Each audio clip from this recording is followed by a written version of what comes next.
A Ordem dos Advogados do Brasil, a OAB, é a entidade máxima de representação dos advogados brasileiros e responsável pela regulamentação da advocacia, atividade que é fundamental para a defesa dos direitos individuais e coletivos. Pensando nessa atuação e sua inter-relação com a região de fronteira, o IDESF está promovendo entrevista com os candidatos à presidência da OAB, subseção de Foz do Iguaçu. Eu sou a Heloísa Dalpoço, jornalista no IDESF, e vou conduzir as entrevistas com a candidata Vanessa Picouto e com o candidato Rogério Botelho. O entrevistado desse bloco é o candidato da chapa 11 de agosto, Rogério Oscar Botelho. Rogério, nós teremos 3 blocos de perguntas nessa entrevista. O primeiro é relacionado à atuação da OAB Foz do Iguaçu e Santa Terezinha no contexto de fronteira. Um segundo bloco para conhecer as propostas da chapa para esse pleito. E o terceiro com uma palavra final sobre o porquê as suas propostas, né, as propostas dessa chapa são interessantes para contribuir mais com a OAB Foz do Iguaçu, tanto em relação à comunidade quanto em relação à região trinacional. E nós começamos então essa entrevista perguntando para o senhor, né, o que é que implica um advogado viver numa região de fronteira? Há necessidade dele conhecer melhor as legislações de outros países? Como é que funciona nesse sentido? Então, Luísa, muito obrigado. É sempre um prazer poder estar num ambiente tão qualificado como esse, né? É uma entrevista que vem justamente do Instituto de Fronteiras e de Sociedade. Então, eu digo para você o seguinte: a importância do advogado, né, de fronteira, aqui na Tríplice Fronteira, em especial, conhecer uma abordagem de transfronteiriços, né, de uma comunidade transfronteiriça, ela é imprescindível. Por quê? A fronteira ela tem suas peculiaridades, né? Nós temos a Ordem dos Advogados do Brasil, aqui, a subseção, e temos também os colégios de presidentes no Paraguai e na Argentina, em Misiones, que é a província onde se encontra Puerto Iguaçu, e temos aqui Alto Paraná, onde se encontra a cidade de Ciudad del Este, e cada um com o seu colégio de presidente, né?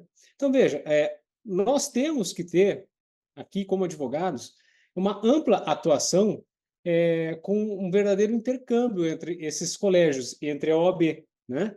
Por exemplo, nós temos aqui em Porto Iguaçu, aqui na província de Misiones, o doutor Antônio Lopes Forastier, que é o presidente desse colégio de advogados, né? E, de outro lado, aqui em Cidade do Leste, na região de Alto Paraná, nós temos a doutora Amambai Ferreira Lugo, né, que é a presidente desse colégio de advogados. Nós entendemos como prioridade, inclusive para ajudar aqueles advogados que militam nessa questão de fronteira, de imigração, ter uma troca, uma colaboração. Assim como tem o Ministério Público, por exemplo, um acordo jurídico de cooperação internacional, nós também, como advogados, devemos ter isso na região de fronteira. Em especial porque o advogado, em regra, brasileiro, por exemplo, ele não tem poder postulatório na Argentina e no Paraguai, né? E isso implica na necessidade de, em casos de que se tornem necessários, você contratar um colega de jurisdição argentina ou paraguaia, dependendo do caso, né? Por exemplo, nós temos casos de extraterritorialidade aqui. Fatos que ocorrem, por exemplo, na Argentina e que não se pode aplicar momentaneamente a lei brasileira até que tenha sido julgado lá.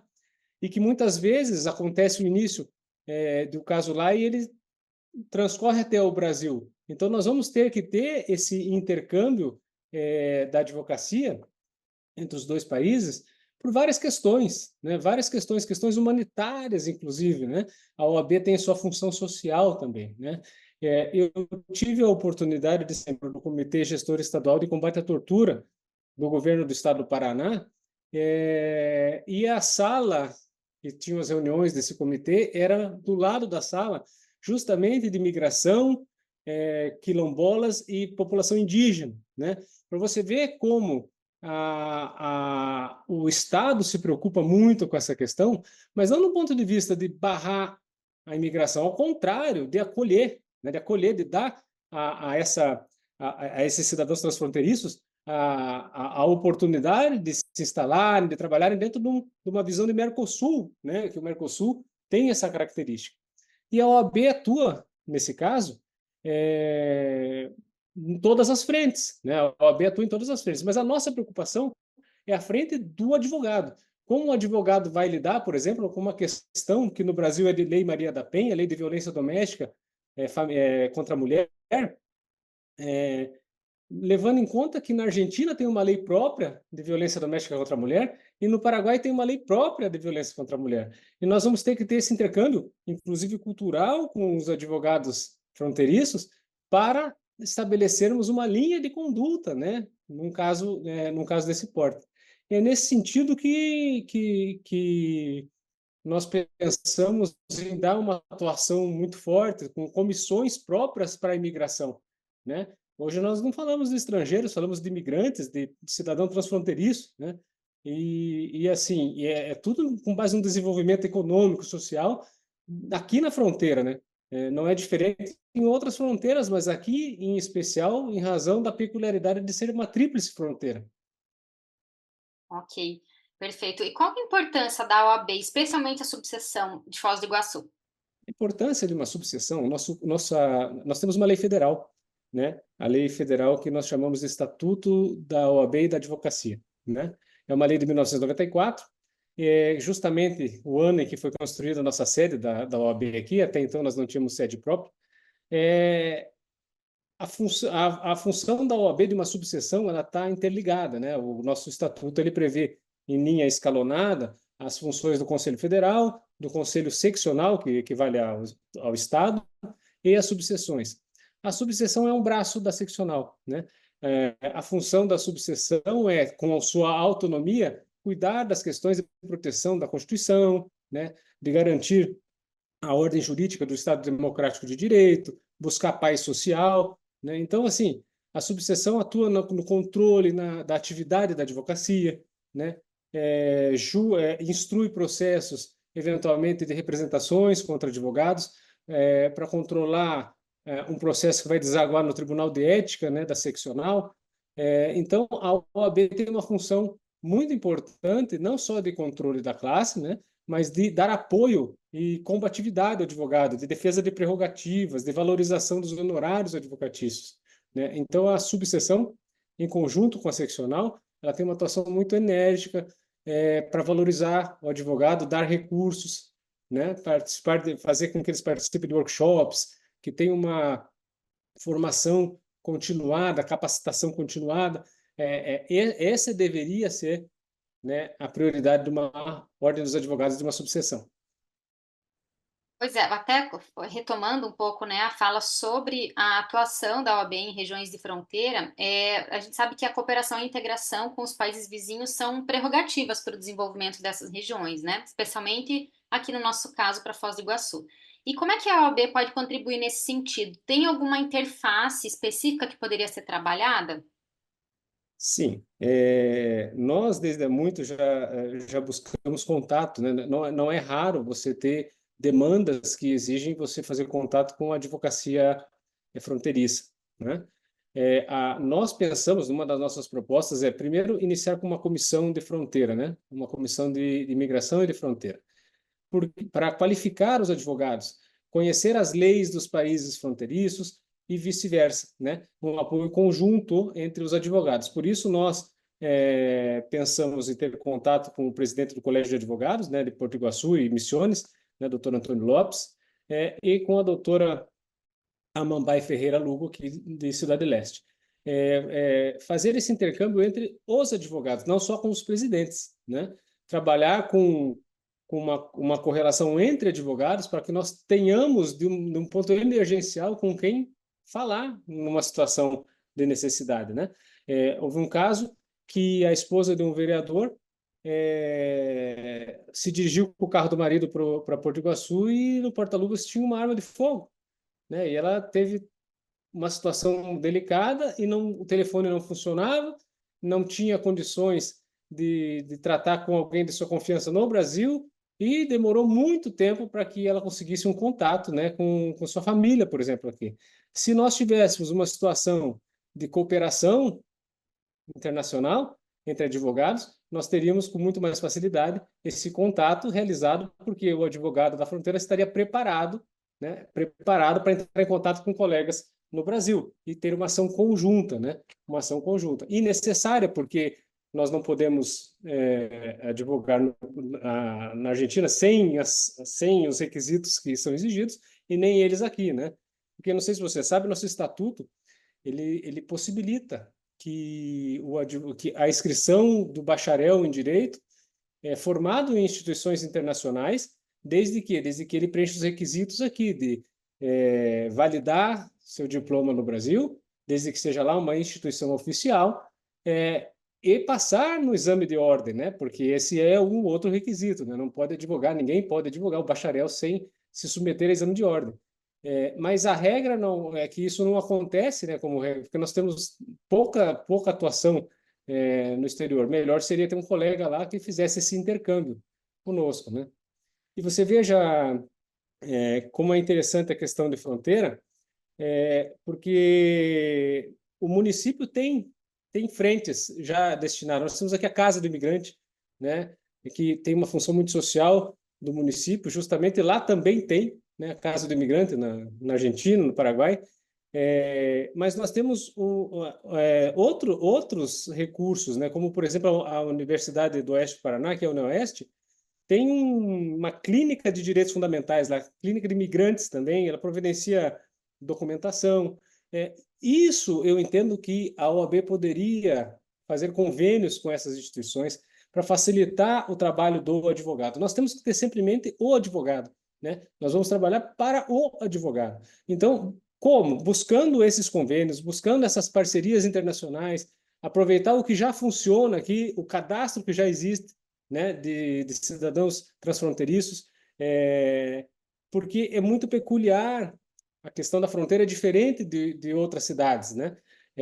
Tanto que aqui nós temos um dos únicos institutos de desenvolvimento econômico e social de fronteira, né? De fronteira, que vem desempenhando um papel extremamente importante, inclusive com o incentivo de matrícula em cursos de mestrado e doutorado, também fornecido pela UniOeste, e é justamente de cultura, sociedade e fronteira. Eu acho que é o único do Brasil, né? E delegados da Polícia Federal, advogados têm feito esses cursos, né, em sentido estrito, né, em estrito senso, que são da UniOeste, né? Inclusive, nossa candidata a vice-presidente, a doutora Alessandra Gui, é professora do mestrado e do doutorado da UniOeste justamente em cultura, sociedade e fronteiras, que vai nos ajudar muito com esse material todo, sabe?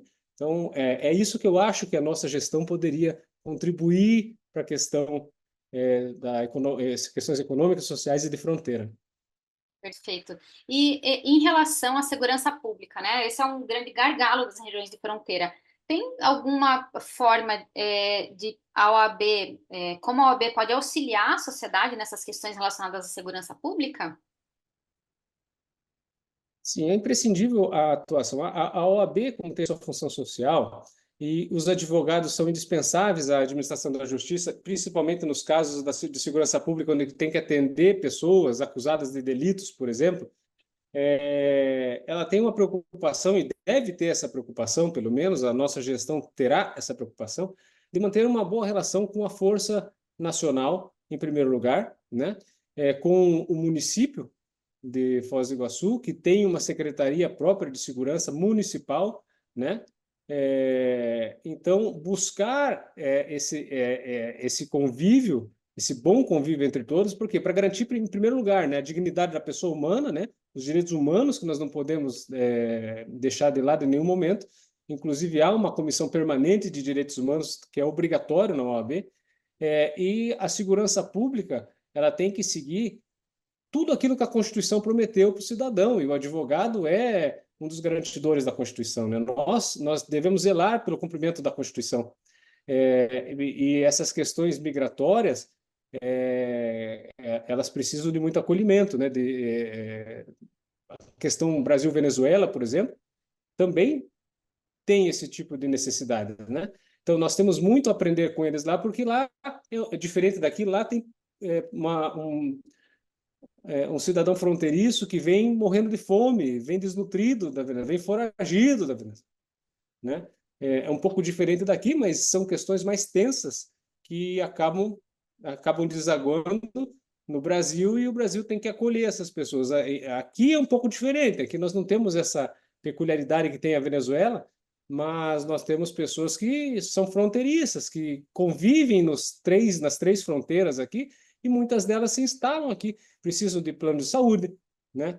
Precisam de assistência social, justamente para que não desague na segurança pública, que tudo não caia na segurança pública, né? Então nós precisamos fazer um trabalho reverso. O nosso trabalho é impedir que essa população imigrante desague na criminalidade. Nós temos que fazer um trabalho preventivo para que elas sejam acolhidas, tenham trabalho, tenham dignidade e, portanto, se acomodem na sociedade como membros da sociedade. É isso que nós precisamos fazer, né? Não esperar que chegue um conflito em matéria de segurança pública. Perfeito. E só complementando, assim como o senhor comentou sobre a defesa da justiça social, dos direitos humanos, da proteção do Estado, né, da Constituição Federal, que são fundamentos da OAB. E nesse sentido, como é que a OAB local pode auxiliar, né, na integração com movimentos sociais, sejam eles de questões de acessibilidade, educação inclusiva, gênero? O senhor até comentou sobre a formatação de comissões próprias para a migração, né? Mas em relação a essas outras questões que eu comentei, de acessibilidade, educação inclusiva, gênero, etc., tem outras questões que a sua chapa, inclusive, tem propostas? Sim, nós temos propostas nesse sentido em todos os setores. Nós temos aqui em Foz do Iguaçu 36 conselhos municipais que trabalham com questões de imigração, de defesa da mulher, cuidados com a saúde, né? Entre tantos outros. E em todos esses conselhos a OAB tem assento, né? Então, a OAB local ela deve ter a sensibilidade de encontrar o melhor nome e o melhor advogado que se encaixe nesses conselhos e realmente defenda o interesse da sociedade, como a OAB, que também tem a defesa da sociedade, mas principalmente sempre tomando cuidado de atuar pela classe, né? Pela ordem dos advogados, mas com uma peculiaridade muito grande, a defesa social também, né? E isso é um dos pontos que a OAB vem desempenhando bem, né, na comunidade local. Perfeito. Agora, então, nós vamos para o segundo bloco de perguntas que relaciona-se às propostas da chapa 11 de agosto, tá? O senhor poderia, em primeiro lugar, apresentar os demais componentes da chapa, os nomes e as funções? Tá. A chapa é formada, então, por mim como candidato a presidente, Rogério Oscar Botelho, né? Eu sou advogado criminalista, dentro de uma linha humanista, sou também professor de ética e estatutos e de direito penal aqui da Universidade Unifoz.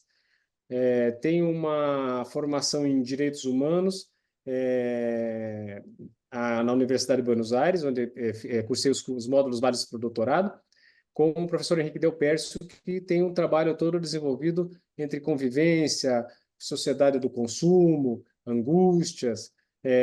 Então, nós temos esse cuidado de trabalhar de forma muito humanista desde sempre. A nossa vice-presidente é a doutora Alessandra Aguirre, doutora em Direitos Humanos e Imigração pela Universidade Federal do Paraná. Então, coincidentemente, ela o nosso ponto forte quando nós vamos tratar a matéria de imigração. É ela que, nas nossas reuniões, nos passa as informações com relação a todos os locais de apoio ao imigrante e ao cidadão transfronteiriço. Professora da pós-graduação em estrito sensu da UniOeste e que ministra aulas em cultura, sociedade e fronteiras. Então, eu não tenho dúvida que ela é uma peça fundamental em se falando em desenvolvimento econômico e social de fronteiras. A doutora Márcia Manente vai ser nossa secretária-geral da nossa diretoria, é advogada do direito do trabalho e previdenciário, uma guerreira, nosso ponto forte em matéria tecnológica, de workshops, muito dedicada a cursos, né, coworking. Então, vai nos ajudar de forma extrema nisso, uma pessoa muito humana também. A nossa diretoria, aliás, tem esse caráter humanista muito forte, muito forte. Tanto que o mote da nossa eleição será convivência, né? Nós dizemos, e desses ensinamentos da Universidade de Buenos Aires, nós trazemos de que não há ética sem convivência. Nós precisamos conviver. E pós-pandemia nós diminuímos muito a convivência. E isso não foi bom. Não foi bom para a advocacia, né? Eu posso dizer que nós, antes dessa gestão atual, nós tínhamos muito mais convivência, né? No centro de convivências, entre os advogados, e isso diminuiu muitíssimo, quase não temos mais. Nós vamos voltar com isso. Esse é um ponto de vista de vida meu, e eu quero aplicar aqui em Foz porque eu tenho certeza que convivendo mais a ética cresce, nós sabemos até onde vai nosso direito e onde começa o do outro, e isso nos torna pessoas que se respeitam mais, né? Isso é importante. Aliás, para a advocacia é imprescindível, né? O nosso secretário-geral adjunto é o professor Sérgio Candil, é coordenador da UDC, na Universidade das Cataratas, professor com mais de 20 anos de docência, formador de advogados, né? E eu digo que esse grupo que já formou muitos advogados, vai trabalhar na capacitação desse advogado agora, né? Quer dizer, é uma continuidade daquele trabalho acadêmico, agora para o advogado, né? Então, é isso que faz um diferencial. Nosso grupo é muito forte na linha acadêmica, mas principalmente na condução do jovem advogado, por exemplo, aos trabalhos que ele vai enfrentar, né? E também na nossa diretoria, nós temos a doutora Tainá Dávila, que é procuradora jurídica no município de Santa Terezinha de Itaipu, uma advogada super combatente, uma pessoa, um presente que Deus nos deu nesse grupo, porque é aquela que faz tudo ao mesmo tempo, faz bem, né? Vai ser a nossa diretora tesoureira, e além desses 5, que são diretores estatutários, nós estamos criando 2 diretorias não estatutárias, a exemplo do que já acontece na seccional, né? Nós criamos agora a diretoria de prerrogativas, que vai ser ocupada pelo Dr. Rafael Baumgartner, advogado combativo, criminalista também, que vai estar à frente em 24 horas cuidando da defesa das prerrogativas do advogado, né? Nós temos que ter não só a valorização dos nossos honorários, mas também a condição de atuar de forma independente, de forma plena, como o nosso estatuto prevê, né? O nosso estatuto já começa a sua redação dizendo que o advogado é indispensável à administração da justiça, ele deve ser independente, ele não tem hierarquia com juiz, com promotor, com delegado de polícia, e ele deve agir com independência. Então, o Rafael vai cuidar disso, né, juntamente com todo o grupo, mas em especial ele vai estar à disposição para, de forma muito cordial, muito educada, muito elegante, tratar como instituição, né? A OAB é uma instituição, o Judiciário é uma instituição, o Ministério Público é uma instituição, né? A Polícia Civil e a Polícia Científica também. Então, sem pé na porta, né? Um trabalho institucional, justamente buscando a paz pública, a paz social. A doutora Carolina Richter, ela será a nossa diretora da Jovem Advocacia. Por quê? Porque justamente prerrogativas e jovem advocacia são pilares hoje para a advocacia. O jovem advogado ele precisa ser melhor capacitado. Há muitas universidades, faculdades de direito, nós precisamos trabalhar com o que a seccional chama de sexto ano. O projeto sexto ano, implementado pela seccional, ele traz várias novidades nessa gestão que se aproxima agora, como, por exemplo, o certificado digital gratuito para o primeiro ano da advocacia, né? Ele traz o cashback da anuidade, por exemplo, você paga a sua anuidade e recebe cursos da Escola Superior da Advocacia, a ESA, workshops constantes. Nós temos um projeto aqui para os jovens advogados, de que tão logo ele preste seu compromisso, após passar no exame de ordem, nós apresentamos a ele as diretorias, quem são os diretores, quem são os conselheiros, como funciona a OAB da subseção, caravanas para a capital, por exemplo, para que o jovem advogado conheça o Tribunal de Justiça do Paraná, conheça o Tribunal do Trabalho, conheça a seccional, como é a seccional, o que faz a seccional, quais são os conselhos, quais são as comissões da seccional, Tribunal de Ética. conhecer a Caixa de Assistência dos Advogados. A Caixa de Assistência dos Advogados, para você ter uma ideia, Luiz, ela é responsável por todos os benefícios da advocacia. Ela consegue descontos, parcerias, convênios na área da saúde. A área da saúde é um outro projeto que nós temos, o bem-estar da saúde mental e física do advogado, bem-estar social do advogado, né?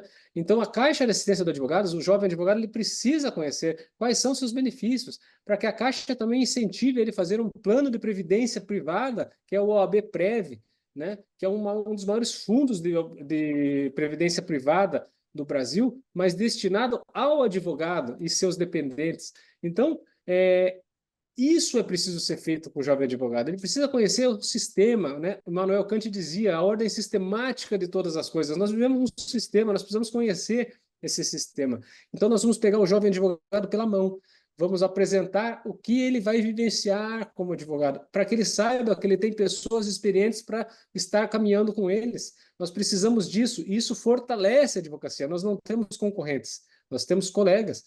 Melhora uma advocacia qualificada. Se nós não qualificarmos a advocacia, nós vamos ter problemas constantes em audiências, em recursos, em atraso na prestação jurisdicional por excesso de peticionamento. Então, nós temos que qualificar muito bem esses advogados, temos que estar com eles têm que estar conosco, os advogados mais experientes. Nós temos uma equipe aí que tem condições de fazer isso. Nós somos todos professores, na sua maioria, e formadores de advogados, né? Em todas as frentes, né? Em todas as frentes. Então, essa é a nossa equipe, né? A nossa equipe da diretoria. E aí nós temos mais 23 conselheiros, porque os diretores de prerrogativa e diretoras da Jovem Advocacia também são conselheiros que são destacados para essas diretorias não estatutárias. Então, são 25 os conselheiros, 2 deles destacados para a diretoria. Esses outros 23 têm advogados de todas as regiões de Foz, de todas as áreas da advocacia, direito do trabalho, direito previdenciário, direito criminal, direito civil, direito empresarial, direito imigratório, né? Nós temos aqui, em especial, 2 advogados, né? Alissar Faus e Christian Cuba, que trabalham com a questão da imigração, não só aqui na fronteira, mas regularização de documentos em Portugal, Itália. Então, nós cuidamos também da imigração no nosso conselho. Falando no Christian Cuba, por exemplo, ele é um dos advogados que veio para oxigenar o conselho. É um advogado que veio de uma vida muito simples. Ele conseguiu passar na Ordem dos Advogados de Portugal, ser aprovado lá. Ele advoga online em Portugal, é um dos únicos que eu conheço, né, que mantém a sua advocacia em Portugal, mesmo depois das mudanças recentes que tiveram com relação a essa parceria Brasil-Portugal, né? E o Christian é um rapaz de muito valor que nunca teve atuação no OAB, ele nunca se aproximou da OAB, não tem conhecimento de como funciona uma subseção, uma seccional, um conselho federal, e nós estamos trabalhando com ele. É um jovem que adotou uma criança com 23 dias de vida, né? E depois acabou descobrindo que a criança tinha espectros autista. Então, é um lutador, é pai, mãe, advogado, né? E agora conselheiro, vai ser conselheiro da OAB se nós formos eleitos. Então, assim, eu tenho orgulho de dizer para vocês que eu conheço cada um dos nossos conselheiros. A doutora Alessandra, o doutor Sérgio, conhece cada um dos conselheiros, a vida deles, né? Temos o Célio, que também com 12 anos de advocacia, Alissar, que trabalha com imigração, professora Aisha Herold, que é coordenadora da CESUFOS, formadora de advogados também, da comunidade árabe aqui de Foz, e assim, advogados de todos os locais da cidade e de todas as áreas, sabe? Então, eu tenho muito orgulho de saber que nós sentamos com cada um e cada um deles vai receber um treinamento específico para saber como funciona o conselho, sabe? Eu tenho que dizer, e isso consta dos diários oficiais, diários eletrônicos, que, infelizmente, nessa gestão, dos 21 conselheiros, 13 renunciaram, né? Nunca aconteceu isso na história da OAB, né? O conselho ele é para para ter uma atuação durante todo o exercício, né? E nós tivemos 13 renúncias. Isso não era para ser normal, né? Nós vamos cuidar dos nossos conselheiros para que eles entendam qual é a sua função, né? Eu, como membro do Tribunal de Ética por 2 gestões da OAB seccional, eu recebia os processos instruídos pelos conselhos das subseções. Eu quero levar esse conhecimento para esses conselheiros. Nós vamos fazer cursos, se eleitos formos, antes de tomar posse, para que os conselheiros saibam qual é a sua atuação, de que forma atuar, para que eles conheçam o Código de Ética, o Regulamento Geral do Estatuto da Advocacia da OAB, o próprio Estatuto, né, para entender qual é a dinâmica. Por exemplo, nós falamos em sistema, né, o sistema OAB, nós vamos chegar, vamos desaguar um dia, talvez, no Conselho Federal, e quem é competente para julgar as questões de ética de disciplina no Conselho Federal? Nós vamos saber que é a segunda turma. A segunda turma do Conselho Federal julga matéria ético-disciplinar, né? Então, esses conselheiros têm que saber disso. Por quê? Porque eles vão ter que buscar no elementário do Conselho Federal a jurisprudência que vai auxiliá-los dentro do órgão a julgar, a instruir, para saber se há uma infração ao artigo 34 do Estatuto, que fala das infrações disciplinares, né? Se vai ter uma infração ao artigo 14 do Código de Ética, de uma representação de advogado que juntou procuração onde já tinha outro advogado. Então, veja, é importante trabalhar bem o seu conselho. A nossa equipe é essa, uma equipe muito forte, oxigenada, diversa e, principalmente, uma diretoria inédita, que nunca ocupou direção em outra gestão. É uma diretoria de novos diretores que vão ocupar um cargo de direção na OAB de subseção pela primeira vez. Inclusive eu, né, ainda que eu tenha tido atuação no Tribunal de Ética da OAB seccional, nunca exerci cargo em diretoria de subseção, e nem da seccional. Perfeito. Rogério, nós estamos com o tempo quase finalizando da entrevista, mas eu gostaria que o senhor abordasse 3 questões ainda que não foram abordadas. O primeiro é se há propostas relacionadas a obras previstas, né, num possível mandato. O segundo, em relação a quais as propostas relacionadas à saúde e bem-estar dos advogados. E um terceiro ponto, que é em termos de capacitação acadêmica e profissional e oportunidades, tanto para os novos quanto para os advogados veteranos, se há propostas. Então, se o senhor puder comentar, né, a respeito desses 3 pontos, e aí nós vamos para o encerramento da entrevista. Muito bem. Nós temos um compromisso do Dr. Luiz Fernando Casagrande Pereira, que é o candidato à presidência da seccional do Paraná, pela chapa 11 de agosto, um compromisso muito franco, né? Nós gostaríamos de fazer uma nova sede para a OAB. Esta sede de 1994, ela tem alguns problemas estruturais e o ideal seria construir uma sede nova. Nesta gestão da doutora Marilena Winter, ela investiu 30 milhões em sedes novas, né? E o doutor Luiz Fernando Casagrande Pereira, que era o diretor tesoureiro, já nos disse de maneira muito franca: não incluam a construção de uma sede nova na sua proposta, porque eu vou investir na reestruturação da sede que já existe, né? Nós vamos trazer a revitalização da sede nova com a reforma do plenário e do centro de convivência. Nós vamos criar um plenário em forma de anfiteatro e também uma sala do conselho, né, para que os conselheiros tenham um assento mais adequado, né, como existe em outras subseções, como Paranavaí, Campo Mourão, né? Vamos seguir nessa linha. Então, vai ser uma gestão republicana, porque eu acredito que nunca as comissões, por exemplo, vão ter tantas condições de trabalhar como vai ter nessa gestão. Uma marca da nova gestão do Luiz Casagrande Pereira dar incentivo não só funcional, mas financeiro para as comissões, para que elas façam eventos, projetos, né? Como já existe com relação ao PROEX, que é um projeto do Conselho Federal, onde há um investimento grande para que as subseções apresentem trabalhos e convoquem os advogados para capacitação, né? Nós vamos ter isso agora com uma autonomia maior na subseção, independente do Conselho Federal, por exemplo. Com relação à saúde e bem-estar do advogado, nós estamos mantendo contato já há algum tempo com o diretor clínico do Hospital Ministro Costa Cavalcante, o Dr. Vitor Emanuel, que é médico cardiologista e trabalha com radioterapia, tratamento de câncer, né? Com o doutor Alberto Acosta Hermida, que é um médico cardiologista, hemodinamicista do Costa, que hoje é o atual vice-diretor, já foi diretor clínico na última gestão, para que nós possamos entender de que forma os advogados possam ser orientados com relação à sua saúde mental, sua saúde física, né?